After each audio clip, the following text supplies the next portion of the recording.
திருவெரும்பூரில் noodles சாப்பிட்ட பள்ளி மாணவி மரணம்.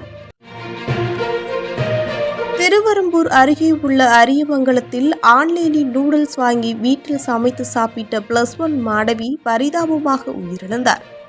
திருவெரும்பூர் அருகே உள்ள அரியமங்கலம் கீழ அபிகாரபுரத்தை சேர்ந்தவர் ஜான் ஜூடி மெயில். இவர் ரயில்வே ஊழியராக உள்ளார்.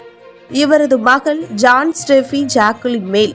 இவர் திருச்சியில் உள்ள ஒரு தனியார் பள்ளியில் 11ஆம் வகுப்பு படித்து வருகிறார். இந்த நிலையில் ஜான் ஸ்டெஃபி ஜாக்லினுக்கு நூடுல்ஸ் செய்து சாப்பிடுவது பிடிக்குமாம். இதனால் அடிக்கடி நூடுல்ஸ் உணவை விரும்பி சாப்பிட்டு வருவதாக கூறப்படுகிறது. ஜான் ஸ்டெஃபி ஜாக்லின் வழக்கம் போல் ஆன்லைனில் வாங்கிய நூடுல்ஸ் பாக்கெட்டில் நேற்று இரவு நூடுல்ஸ் செய்து சாப்பிட்டு இரவு படுத்து தூங்கியுள்ளார். காலையில் அவரை பார்க்கும் பொழுது பரிதாபமாக ஜான் ஸ்டெஃபி ஜாக்லின் உயிரிழந்துள்ளார். இதனால் அதிர்ச்சியடைந்த ஜான் ஜூடி மெயில் உறவினர்களுக்கு தகவல் தெரிவித்து இறுதி சடங்கு செய்வதற்கான பணியினை தீவிரமாக செய்து கொண்டிருந்தார். இந்த சூழலில் ஜான் ஸ்டெஃபி ஜாக்லின் இறப்பில் சந்தேகம் உள்ளது என்றும் அரியமங்கலம் போலீசாருக்கு தகவல் கொடுத்துள்ளனர்.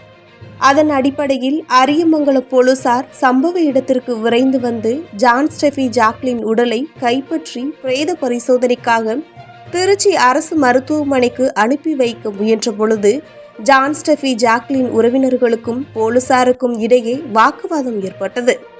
ஏற்கனவே பெண் இறந்துவிட்டார் என நாங்களே வருத்தத்தில் உள்ளோம். தற்பொழுது எதற்காக நீங்கள் அந்த பெண்ணின் உடலை பரிசோதிக்க விரும்புகிறீர்கள்?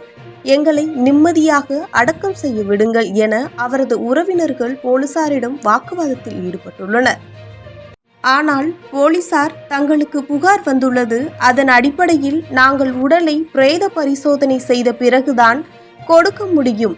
இன்று மாலை 5 மணிக்குள் மருத்துவமனைக்கு கொண்டு சென்றால்தான் ஜான் ஸ்டெஃபி ஜாக்லின் உடலை உங்களுக்கு பிரேத பரிசோதனை செய்து கொடுக்க முடியும் என கூறி உடலை அங்கிருந்து எடுத்து சென்றனர். இதனால் அப்பகுதியில் பெரும் பரபரப்பு ஏற்பட்டது.